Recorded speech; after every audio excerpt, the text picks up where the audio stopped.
dinasti, Bung. Semua dinasti, ya kan? Kita jangan cari yang negatif lah. Cari yang positif, ya. Orang ingin berbakti. Terkait istilah dinasti politik seperti apa, Pak? Ya itu kan masyarakat yang menilai. Paket ini itu paket yang menguntungkan Anies Baswedan, tetapi merugikan Ganjar Pranowo. Tenang saja Pak Prabowo, saya sudah ada di sini. Bagaimana elektabilitas ya? Karena bagaimanapun suka tidak suka, tiga pasangan sudah terbentuk. Mari kita lihat bagaimana elektabilitas dari pasangan-pasangan yang sudah ada. Yuk kita tampilkan. Bahas MK terus nggak selesai ini, oke? Ini ada survei terbaru dari Indikator Politik per Oktober 2023. Tanggal berapa tuh? Kita sudah, tanggalnya nanti boleh kami konfirmasi lagi ya. Ini Oktober. kurang lebih masih sama. Di indikator yang baru rilis juga masih menempatkan Prabowo Gibran di urutan pertama. Ini LSI DNJ-A juga Prabowo Gibran, kemudian disusul Ganjar Mahfud, kemudian Anies Muhaimin, dan LSI masih di Prabowo Gibran, Ganjar Mahfud, kemudian Anies Muhaimin. Nah, nanti kami klarifikasi lagi ya, apakah ini setelah dan ini juga terakhir dari poll tracking. Dari poll tracking menempatkan Ganjar Mahfud itu September, berarti sebelum deklarasi pasangan Prabowo Gibran. Mas Adi, saya ingin tanya kepada Anda, dengan dinamika yang berkembang saat ini, dengan adanya sentimen negatif, sentimen positif, Anda melihat sebetulnya Gibran akan menjadi beban atau akan menjadi booster elektabilitas bagi Prabowo? Kalau lihat survei-survei yang ditampilkan, ini rata-rata survei yang agak relatif lama ya. Ini tidak dilakukan setelah ada deklarasi dan pendaftaran ke KPU. Jadi daya tonjok elektabilitas cawapres yang nggak kelihatan. Ini yang kelihatan ini figurnya Ganjar, figurnya Pak Prabowo, dan figurnya Anies Baswedan. Makanya angkanya ini terus dari dulu. Kita kalau kita melihat survei-survei yang kita lakukan di parameter sejak tahun 2023 sampai saat ini, elektabilitasnya memang tidak pernah berubah secara signifikan. Nah, nanti kita tinggal lihat nih awal November. Pasti ada migrasi pemilih, ada yang berkurang dan mungkin juga ada yang bertambah. Kenapa? Karena di situ pertaruhan cawapres yang dipilih.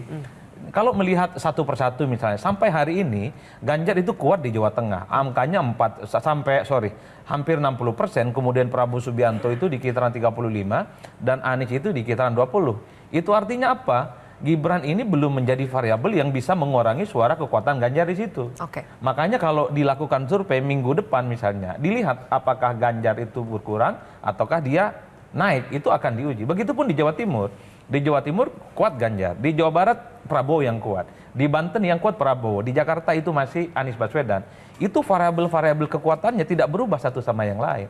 Saya melihat belum ada efek Mahfud MD bagi Pak Ganjar Pranowo. Saya juga belum melihat efek bagaimana Mas Gibran kepada Pak Prabowo Subianto. Oleh karena itu ini adalah data-data lama yang saya kira memang. Tapi kalau Anies Muhaimin ada ya efeknya ya? Ada ya, terutama di Jawa Tengah, di Jawa Timur dulu Anies itu tidak terlampau signifikan, tapi belakangan dia naik 3% karena ada efek PKB dan Muhaimin. Karena ini pasangan yang paling awal ya menyatakan diri sebagai pasangan yang solid dan tidak masuk angin. Makanya daftar ke KPU-nya pun paling awal dari subuh, takut masuk angin. Dan paling ramai. Ya paling ramai, kan ingin tunjukkan ke orang-orang, Amin bisa daftar, ya kan? Tidak bisa digembosi, tidak masuk bisa. angin tapi masuk amin. Masuk amin. Jadi pasangan Bang Iqbal ini bisa daftar ke KPU, itu sudah kemenangan luar biasa, Pak. Ini sudah kemenangan yang luar biasa. Masuk angin ketimbang masuk amin. Nah, oleh karena itu Zilvia, kalau kita lihat seminggu 2 minggu ini pasti akan kelihatan bagaimana daya ungkit elektabilitas masing-masing calon pendampingnya ini. Kan kalau bicara tentang pendukungnya Daya Pak ungkit Prabowo atau daya hancur. atau daya hancur juga yang kemudian turun. Misalnya pada posisi Gibran ya. Kalau mau jujur, sampai saat ini belum kelihatan snapshotnya Gibran itu kuat di mana. Asumsinya hanya kuat di Solo dan kemudian berharap ada berkah dan faedah elektoral yang didapatkan dari Pak Jokowi. Karena approval ratingnya yang tinggi, kinerjanya yang cukup bagus dan luar biasa. Sebelum putusan MK. Sebelum keputusan MK, ada keyakinan bahwa orang yang suka cinta sama Jokowi itu otomatis akan ke Gibran. Kan itu yang kemudian membuat kenapa Prabowo ingin dengan Mas Gibran. Tapi saya selalu mengatakan ada footnote-nya sebagai sebuah catatan kritis. Elektabilitas di mana-mana itu tidak bisa diwariskan. Oke. Elektabilitas itu butuh kerja yang nyata. Oleh karena itu Sama kayak sekalipun iman lah, ada ya. Iman tak dapat diwarisi ya. tapi al-imanu yazidu wa yanqusu. Bisa naik dan turun, Mbak. Oleh karena itu yang ingin saya katakan adalah sekalipun Gibran adalah replika dari politiknya Pak Jokowi, butuh kerja keras, Baik. butuh kerja nyata. Oke. Karena dua penantang yang lainnya juga melakukan kerja-kerja Ya, makanya signifikan. Mbak Sylvia saya katakan Ya. bahwa ujian kenegarawanan ketiga kalinya Pak Jokowi diuji. Apakah dalam pemilihan ketika anaknya sebagai kontestan, dia bisa berhasil menjadi negarawan atau tidak? Atau dia mengambil jalan pintas, pokoknya yang penting anak saya menang. Makanya kami mengingatkan sebagai seorang kepala negara, presiden. Tapi begini Bang Iqbal, di bawah itu nggak mikir negarawan nggak negarawan. Oh gitu ya, nggak ada istilah negarawan, udah bubar Ini semua. ada bantuan apa tidak itu problemnya. Yang pas- Orang nggak bicara politik dinasti. Yang pasti Ini Anies- dapat PKH atau tidak kan itu problemnya. Yang pasti Mas Anies dan Mbak Puan yakin Pak Jokowi bisa menjadi negarawan. Ya, kita dulu sebelum putusan MK juga bilang gitu, tapi ternyata enggak juga. Bahkan hakim yang sudah syaratnya negarawan saja. Iya, Bang Iqbal ini rasa-rasanya di putaran kedua nggak cocok koalisi ini. Di putaran kedua nggak cocok koalisi ini dengan Pak Sarah. Ini kita sudah berbicara putaran kedua ya. Enggak, bilangnya cocok tapi tangannya begini. Begini, ya kan? Agak beda. Ini cocok yang intimidatif ini. Baik. Cocok Tadi yang ada dipaksakan. pernyataan yang menarik dari Mas Adi. Saya ingin Mas Romi menanggapi soal elektabilitas itu tidak bisa diwariskan. Betul. Meskipun approval rating dari Pak Jokowi itu tinggi. Betul. Karena sebagian orang melihat bahwa Gibran adalah representasi dari Pak Jokowi. Sehingga mungkin itu juga yang dilihat oleh Pak Prabowo. Ini bisa mengambil ceruk loyalisnya Pak Jokowi. Ganjar Mahfud khawatir soal ini?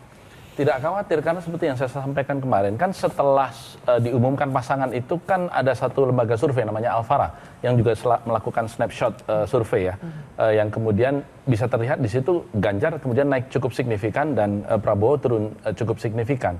Artinya dampak negatif yang muncul dalam semua percakapan netizen yang kita rekam 90% lah sepanjang putusan MK dan kemudian juga berlanjut pada saat pengumuman Mas Gibran itu terefleksikan ke dalam survei bahwa Pak Prabowo turun dan kemudian Mas Ganjar naik. Jadi apa yang disampaikan Pak Burhanuddin Muhtadi tadi di video yang menyampaikan bahwa ini adalah berkah untuk Anies dan bencana untuk Ganjar. Ternyata tidak. Direfleksi survei yang dilakukan oleh Alfara dan itu satu-satunya survei yang dilakukan setelah pengumuman itu justru malah Ganjar naik. Kenapa? Karena itu refleksi kekecewaan masyarakat. Orang boleh menolak politik dinasti dan buat saya sebenarnya dinasti politik itu hal yang wajar di seluruh dunia ada. Tetapi cara untuk melanggengkan sebuah dinasti politik itu yang menjadi persoalan. Baik. Oke. Kita menerima politisi muda, tapi kita tidak menerima karbitanisasi politisi muda. Itu yang menjadi persoalan. Karbitanisasi. Tapi ada Oke. juga survei dari LSI yang dilakukan pas setelah keputusan MK keluar. Jadi nggak satu-satunya tadi kalau yang Abang bilang. Itu juga menunjukkan bahwa Menunjukkan angkanya, apa? Boleh ditahan dulu Mbak Oke. Sarah. Nanti kita akan kasih kesempatan usai jeda pemirsa tetap di Kontroversi.